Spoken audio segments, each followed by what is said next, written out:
राधे राधे। जय श्री कृष्णा। कान्हा जी की कृपा आप सब पर बनी रहे। आपका दिन शुभ और मंगलमय हो। कान्हा जी के आशीर्वाद से आप सभी की सभी मनोकामनाएं पूरी हों। आज हम सुनते हैं कार्तिक मास महात्म्य अध्याय 12। इससे पहले मैं आपको कार्तिक मास में सुनी जाने वाली एक बहुत ही सुंदर और रोचक कथा सुनाती हूँ। एक हरिदास नाम का एक किसान रहता था और वह भगवान कृष्ण की बहुत पूजा करता था। उसका बहुत बड़ा भक्त था। लगभग हर महीने ही वह वृंदावन जाता और वहाँ भगवान की पेड़ों का भोग लगाता। वृंदावन में भगवान श्री कृष्ण को पेड़ों का भोग जरूर लगाया जाता है, क्योंकि यह भगवान कृष्ण के प्रिय भोगों में से एक है। वह किसान भगवान को भोग लगाने के बाद बचे हुए पेड़ों को प्रसाद रूप में घर लाता और आसपास के लोगों में बांट देता। लगभग कई सालों तक यही क्रम चलता था। एक दिन वह किसान वृंदावन में बांके बिहारी जी के दर्शन करने जा रहा था। तभी रास्ते में उसने एक हलवाई की दुकान देखी, जिस पर एक खास तरह की मिठाई बन रही थी। उसे देखकर हरिदास को कुछ समझ में नहीं आया, तो वह हलवाई से पूछने लगा, अरे भैया, आप यह कौन सी मिठाई बना रहे हो? हलवाई बोला, भैया, इसे खुरचन कहते हैं। खुरचन और यहाँ की सबसे मशहूर मिठाई है और नंदलाला को बहुत पसंद है। जरा खाकर तो देखो। तो हरिदास बोला, नहीं, मैं पहले अपने कान्हा जी को भोग लगाऊंगा, उसके बाद ही खाऊंगा। एक काम करो, तुम पेड़ों की जगह आज मुझे यही मिठाई दे दो।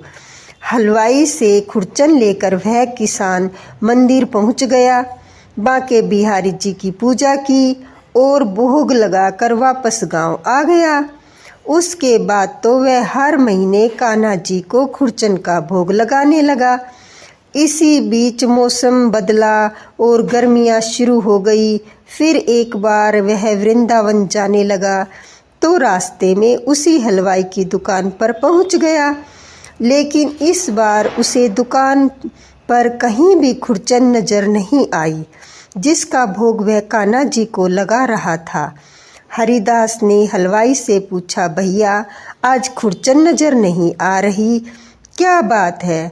हलवाई बोला, भैया, गर्मियों में दूध की कमी हो जाती है और खुरचन बनाने में बहुत सारा दूध लगता है, इसलिए गर्मियों में खुरचन नहीं मिलती। और यहाँ नहीं, बल्कि पूरे वृंदावन में आपको कहीं भी नहीं मिलेगी। आज खुरचन की जगह तुम यह पेड़े ले लो। वह किसान कहने लगा, अरे भैया, मैं तो कान्हा जी को खुरचन का ही भोग लगाना चाहता हूँ। आप एक काम करो, मेरे लिए थोड़ी सी खुरचन बना दो। सुनकर हलवाई बोला, अरे खुरचन नहीं बन सकती, उसे बनाने में पूरा दिन लग जाता है। ना तो हमारे पास इतने छोटे बर्तन हैं जिसमें थोड़ी सी खुरचन बनाए। आप मेरी बात मानो, कान्हा जी को पेड़ों का भोग लगा दो।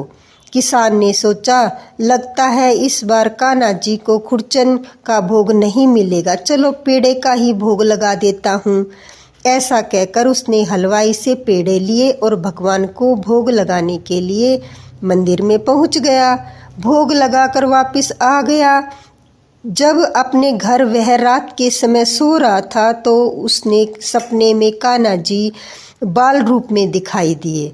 उसने देखा नन्हे से कान्हा जी की आंखों से टप टप आंसू बह रहे हैं और उनके सामने पेड़े पड़े हुए, जिसका भोग उसने कान्हा जी को लगाया था। कान्हा जी को उदास देखकर इस तरह रोते हुए हरिदास जी तो झट से नींद खुल गई और बहुत बेचैन हो उठा। उसे लगा उसके कान्हा जी बहुत नाराज है, दुखी है और उन्हें खुरचन का भोग चाहिए। और वह अपने मन में सपने को याद करके रात में ही पैदल वृंदावन के लिए चल पड़ा। रास्ते में चलता जा रहा था और किसी तरह चलते चलते वह हलवाई की दुकान पर पहुंच गया। वह लगातार सारी रात तक चलता रहा था। अब जब वृंदावन में उसी हलवाई की दुकान पर पहुंचा तो सवेरा होने वाला था। हलवाई भी इतने समय में उस किसान को अच्छी तरह से जान गया था, क्योंकि वह किसान भी लगभग हर महीने वृंदावन के उस हलवाई की दुकान पर पहुंच जाया करता था, क्योंकि उसे अपने कान्हा जी के लिए खुरचन का भोग जो लेना था। हलवाई ने जब किसान को देखा तो कहने लगा, अरे भाई जी, इतनी सुबह सुबह क्या बात है? तो किसान बोला, अरे भैया, मुझे तो बात बता दो, खुरचन कैसे बनेगी, नहीं तो मेरा नंदलाला भूखा रह जाएगा।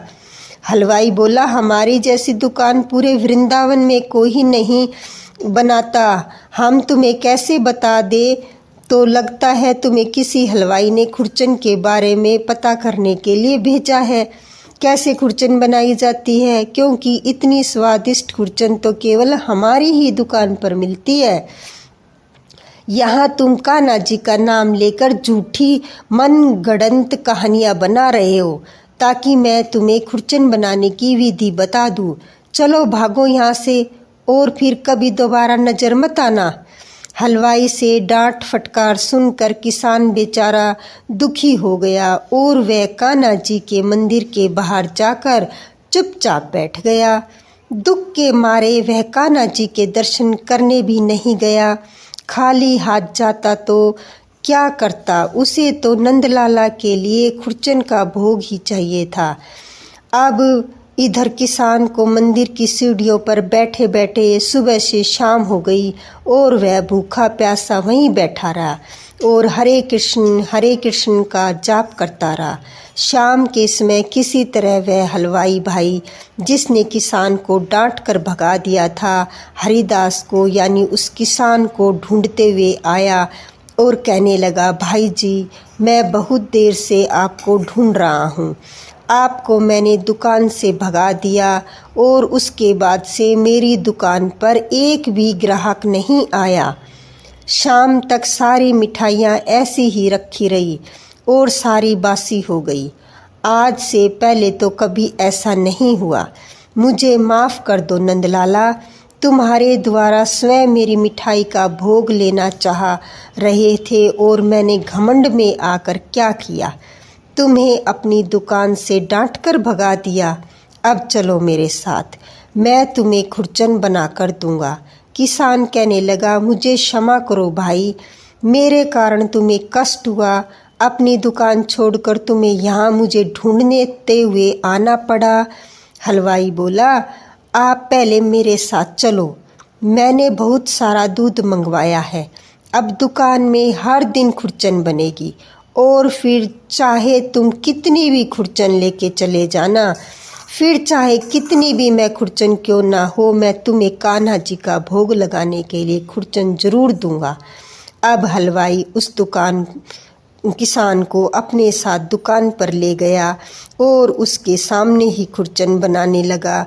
पूरी रात खुरचन बनाने में लग गई और सुबेरा होते ही मंदिर के कपाट खुलते ही किसान ने भगवान को खुरचन का भोग लगाया और उस हलवाई ने सारी खुरचन प्रसाद के रूप में बांट दी।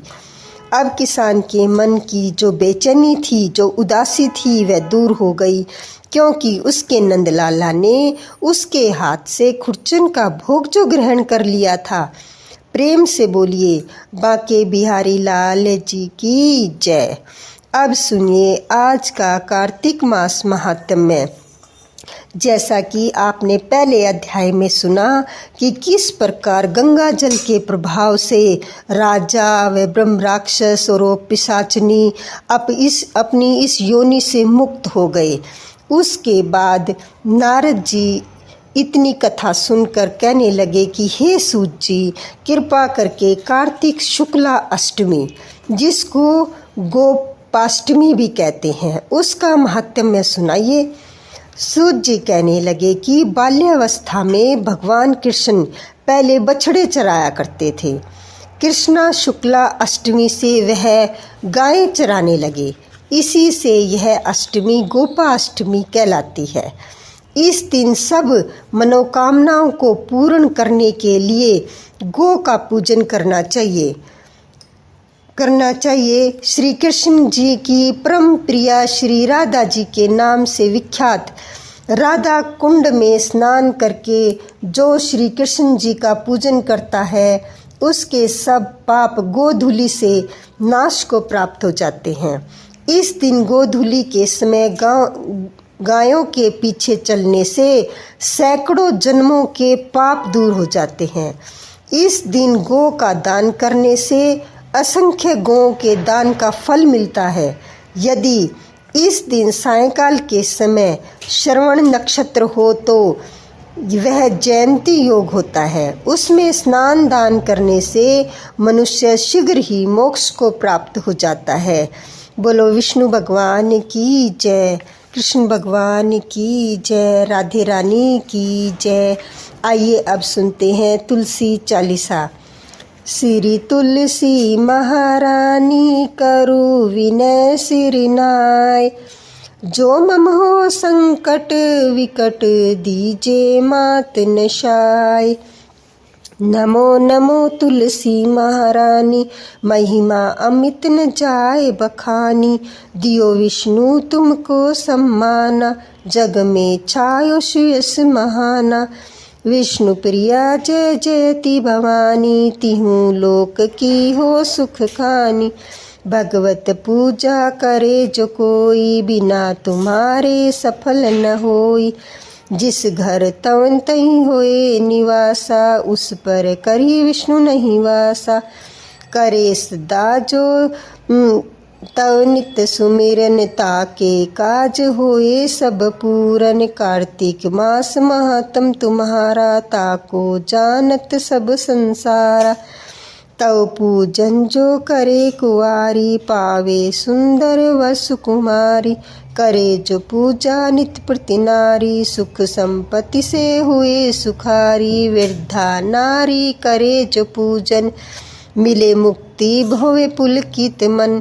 श्रद्धा से पूजे जो कोई, भवनिधि से तर जाए सोई। कथा भागवत यज्ञ करावे, तुम बिन नहीं सफलता पावे। छायो तप प्रताप जग भारी, धावत तुम्ही सकल चितकारी। तुम्ही मात यंत्र तंत्र में, सकल काज सिद्ध होए क्षण में। औषधि रूप आप हो माता, सब जग में तव यश विख्याता। देव ऋषि मुनि ओ तपधारी, करत सदा तव जय जयकारी। वेद पुराणन तब यश गाया, महिमा अगम पार नहीं पाया। नमो नमो जय जय सुख करनी, नमो नमो जय दुख निवारणी। नमो नमो सुख संपत्ति देनी, नमो नमो अध काटन छेनी। नमो नमो भक्तन दुख हरनी, नमो नमो दुष्टन मद छरनी। नमो नमो भव पार उतारनी, नमो नमो परलोक सुधारनी।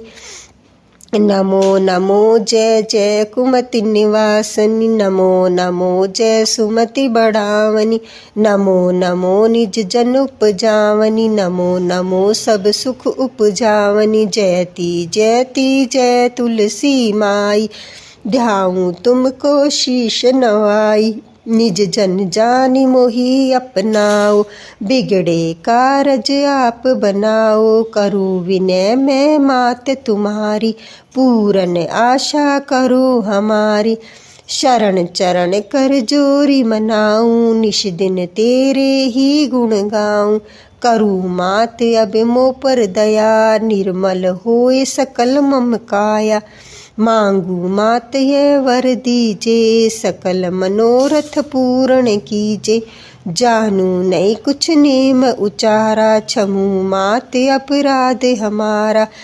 12 मास करे जो पूजा, ता सम्मु जग में और न दूजा। प्रथम ही गंगा जल मंगवावे, फिर सुंदर स्नान करावे। अक्षत चंदन पुष्प चढ़ावे, धूप दीप नैवेद्य लगावे। करे आचमन गंगा जल से, ध्यान करे निर्मल हृदय से, पाठ करे फिर चालीसा की, स्तुति करे मात लक्ष्मी की।